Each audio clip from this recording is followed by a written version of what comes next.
Okay, Raiders, I'm here with Crystal and Tony, two of our seniors, and we want to talk about next week's English testing.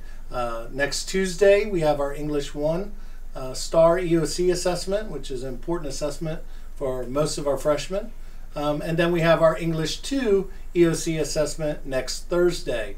And I want to take some time out to talk with some people who've done very well on the assessment about some tips you have for our freshmen and sophomores who have this important test, because I'm sure, like you, they want to graduate in a couple of years. So what are some things you guys did that helped you be successful? Well, me personally, I had a good night's sleep, for one. For two, I had a well-balanced breakfast. So no sugars and stuff like that, because then you're going to crash out fast.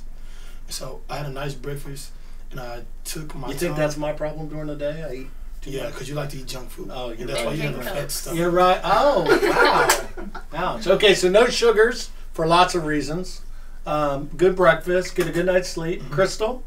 I'd say do your very best. Take your time, don't rush.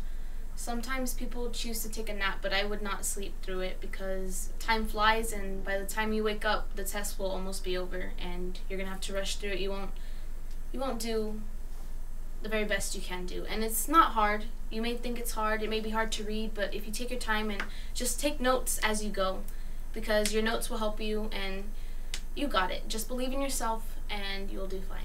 Magically, these just appeared in my hand. For those of you taking the STAAR test either next Tuesday or Thursday or both days, Jack in the Box is offering a free breakfast sandwich, so you can go there and get a sandwich prior to school. I think it begins at 6 a.m. and is open to 8 a.m. So prior to school, if you want to grab something from Jack in the Box, they understand the importance of testing.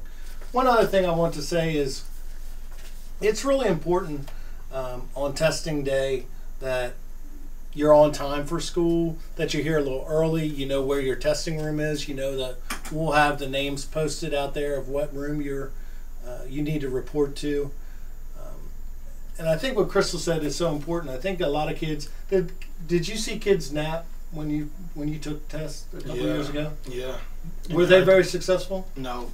You'll probably see them with you while you're testing. Yeah. The kids who napped? Yeah. I hope not. I hope no one naps here. Yeah. They shouldn't, but I think it's important that, I think it's a distractor. I think sometimes it's one thing to put your head down and maybe get a little rest or take a break. I think it's a different thing to go to sleep.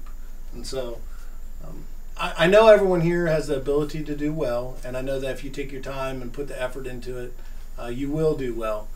I want to talk a little bit about the essay and some things that I think are really important. Whether it's English 1 or English 2, they're going to give you a prompt, and I think it's important that you stay on topic. What are some other things that you would encourage kids to do with their writing? Have a clear thesis. Have a clear thesis? Yes. I'd say once you're done, read through it, and they always provide you with the dictionary, and just change up simple words into something better. I had one teacher, my English, I think it was 2 teacher, he said even just the little things will change your grade. Do you recommend them doing a plan and a rough draft, or just going straight to the paper and doing it? Me personally, but I didn't do the rough draft. You did a plan though, right? Yeah. So I think for me, I know I could never just go straight to the line paper and start writing. I want to sketch somewhere, kid out a plan, have an idea of what I'm going to do. Crystal, did you do a plan? Yeah, I sketched a plan. It's more of like beginning, middle, and end, and I always made sure when I closed it, it answered the prompt. Yeah. And I try not to get off topic, because it happens sometimes. Yes, it does. Yeah, I think that's really important. I think if 3 things you can take away from this is make sure that you stay on topic, make sure that you support your thesis with clear details, and the biggest thing is, guys, it's only 26 lines. You make sure that you fill out, utilize your space that they're given to develop a clear and thoughtful essay. If you only have 4 sentences, you're probably not going to score very well. So I encourage you to utilize your time wisely and utilize the space given to you in an appropriate manner.